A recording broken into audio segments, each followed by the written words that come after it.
We are privileged to be alive today in a Kairos season, a special time in history when God is doing unusual things, actually things that He's been preparing to bring forth for hundreds of years, and it's happening now. China today is connected with the rest of the world as never before, and Hong Kong's role as a spiritual gateway has now become more important than ever. When 1.3 billion people stood still in reverent silence, mourning the death and the suffering of the peoples of Sichuan because of the great earthquake, we watched the soul of the Chinese people deeply impacted through that experience. It began with a great earthquake on Buddha's birthday when the Tibetan shield shifted. Within 30 minutes, the world knew about it, not because the official news agencies reported it, because it had happened so quickly. This time, because of new technology, private citizens had uploaded that information, pictures and reports all over the world. And the leadership in Beijing had a big decision to make. Would they be like the generals of Myanmar, who a few weeks before had tried to hush-hush the disaster there, and then had resisted help from the nations? Or would they be different? Thankfully they were. As the peoples of China watched on television, they watched Wen Jiabao, one of their respected fathers of the nation, kneel down in the mud and rubble and help to free the little children who had been buried by collapsed school buildings. As the camera shifted around, you saw tears in his eyes. And suddenly, the people of China were not just concerned about sweeping in front of their own house, as Confucius had taught. Now their hearts were deeply moved with compassion, led by their spiritual fathers, for their brothers and sisters in Sichuan.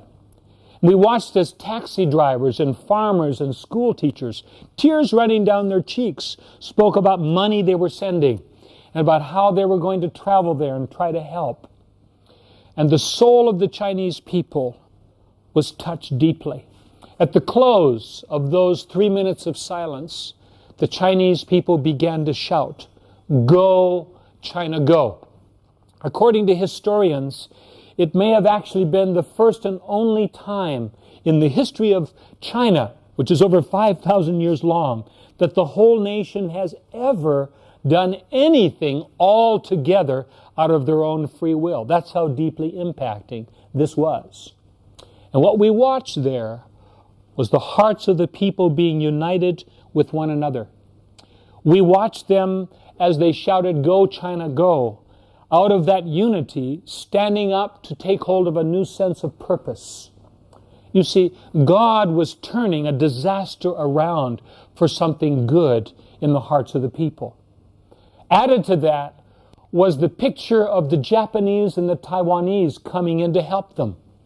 They had not only opened their hearts through that experience to one another, but now they were even opening their hearts to their enemies. God was preparing the hearts of the Chinese people to take some historic steps together.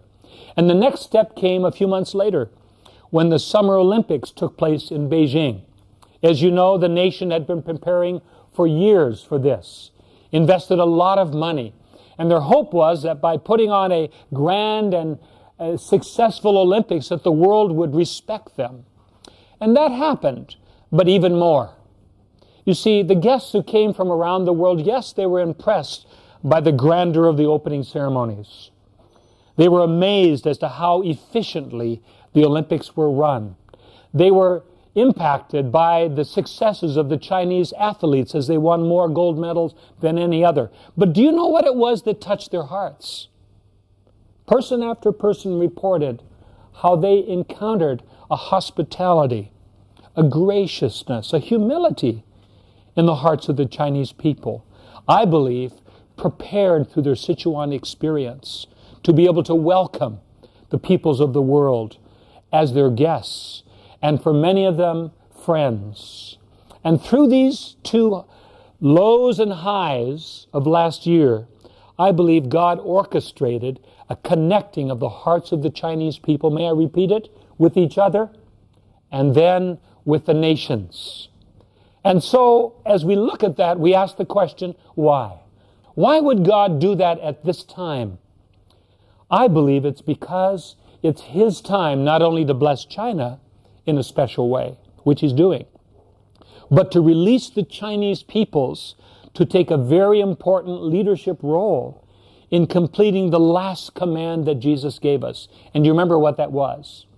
It is to go into all the world and to preach the gospel to every person and to prepare the nations for Jesus to return. And it seems that God is connecting the Chinese people who are uniquely gifted to lead out in that way, which we'll talk about in a few moments, to be able to step out in these coming years in wave after wave of service and mission into the nations of the world. And now we come to the importance of Hong Kong. You see, God has always used gateways to accomplish His purposes. In the Bible, it speaks again and again about gateways. These are places where what God wants to bring into a place is welcomed, and what God wants to keep out is kept out when the gates are closed. Now, the concept of a gateway is not so important to us today, but in years past, it was a very clear picture of something that's important. You see, in China, they used to have walls around most of their cities. In fact, today, when you go to many of the cities and villages, they'll show you the old wall that protected them from bandits and from evil attacking armies. And there would be one main gate.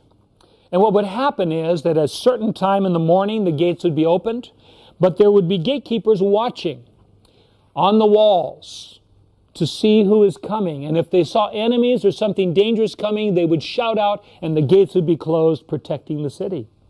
Or if they saw there were important people coming that needed to be welcomed, they sent the word and they welcomed their guests at the gate. This was a key to what blessed that community or protected that community. And so as we look at Hong Kong and its role in history, and today I have a question for you. What is it that would uniquely qualify Hong Kong to be a leading spiritual gateway community? Could you talk about that for a minute? And I'd like to get your feedback in just a few minutes. Why is Hong Kong really, is it? If it is, how and why is Hong Kong such an important spiritual gateway for China today? Let's talk about that and then we'll continue.